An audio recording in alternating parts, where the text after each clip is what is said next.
ಅಂತ ಒಂದು ಮಾತು ನಾನು ಬಳಸಬಾರ್ದು ಸರ್ ಒಬ್ಬ ಹೆಣ್ಮಗಳಾಗಿ. ಬಟ್ ಏನ್ ಜರ್ನಲಿಸ್ಟ್ಗಳಿಗೆ ಏನ್ ಸರ್ ಹೇಳಿ ಇದ್ದದ್ದನ್ನು ಇದ್ದಂಗೆ ಹೇಳ್ಬೇಕು. ವಿಜಯೇಂದ್ರ ಗಂಡಸಾದ್ರೆ ಹೊರಗಾಕ್ಲಿ ನಂದು ಅಂತ ಅಂದಿದ್ದಾರೆ ನಿನ್ನೆ.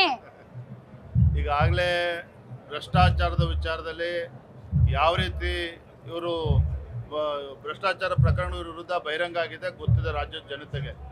ಬಡತನಕ್ಕೆ ಮತ್ತೊಂದು ಹೆಸರು ಏನಾದ್ರು ಇದ್ರೆ ಡಿ ಕೆ ಶಿವಕುಮಾರ್, ಕಾಂಗ್ರೆಸ್ಸಿಗೆ ಮತ್ತೊಂದು ಹೆಸರು ಏನಾದ್ರು ಇದ್ರೆ ಅದು ಭ್ರಷ್ಟಾಚಾರ. ಭ್ರಷ್ಟಾಚಾರ ಅಂದರೆ ಕಾಂಗ್ರೆಸ್ಸು, ಕಾಂಗ್ರೆಸ್ ಅಂದರೆ ಭ್ರಷ್ಟಾಚಾರ. ಬಂಡತನಕ್ಕೆ ಮತ್ತೊಂದು ಹೆಸರು ಡಿ ಕೆ ಶಿವಕುಮಾರ್. ಆದರೆ ಬರೋ ದಿನದಲ್ಲಿ ಅವರು ಕೂಡ ಉತ್ತರ ಕೊಡ್ತಕ್ಕಂಥ ಪರಿಸ್ಥಿತಿ ಬಂದಿದೆ. ಈಗ ಎಂಥ ಪರಿಸ್ಥಿತಿ ನೀವು ನಿರ್ಮಾಣ ಮಾಡಿದ್ದೀರಿ ಅಂದ್ರೆ ಸರ್, ಅದೇ ಬಂಡೆ ಹೋಗಿ ಈಗ ಕುರ್ಚಿ ಮೇಲೆ ಕುಳಿತುಕೊಳ್ಳಬಹುದಂತ ಪರಿಸ್ಥಿತಿನ ನೀವೇ ನಿರ್ಮಾಣ ಮಾಡಿದ್ದೀರಿ ಅಂತ ಕಾಂಗ್ರೆಸ್ ಪಕ್ಷದ ಒಳಗಡೆ ಮಾತಾಡ್ತಿದ್ದಾರೆ ಸರ್. ನೋಡಿ, ಮುಖ್ಯಮಂತ್ರಿಗಳ ಬೆನ್ನಿಗೆ ನಿಂತ ಸಚಿವರು ನೆನ್ನೆ ನೋಡ್ತಾ ಇದ್ದೆ ಬ್ರೇಕಿಂಗ್ ನ್ಯೂಸ್ ಮೊನ್ನೆ ದಿನ.